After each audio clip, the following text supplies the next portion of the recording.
అలాగే ఇప్పటి వరకు స్కూళ్ళల్లో కూడా మిడ్ డే మీల్స్ కానీ స్కూల్లో బాత్రూమ్స్ కానీ వాటర్ కంటిన్యూస్ రన్నింగ్ వాటర్ కానీ అలాగే అక్కడ ఉన్నటువంటి స్కూల్ ఇన్ఫ్రాస్ట్రక్చర్ కానీ ట్యూబులు కావచ్చు, లైట్లు కావచ్చు, ఫ్యాన్లు కావచ్చు, బెంచీలు కావచ్చు, అవన్నీ కూడా ఉండాల్సిన అవసరం ఉంది. కొత్త బిల్డింగ్లు కట్టాల్సిన అవసరం ఉంది.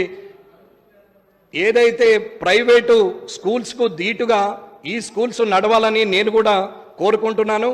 నాకు కూడా స్కూళ్ళు ఉన్నాయి, కానీ నేను కూడా అవసరం పడితే ప్రభుత్వ స్కూళ్ళన్నీ ఆ స్టాండర్డ్కి వస్తే నా స్కూల్ను కూడా ముయ్యడానికి నేను సిద్ధంగా ఉన్నా అని చెప్పి నేను తెలియజేస్తున్న ప్రభుత్వంకు.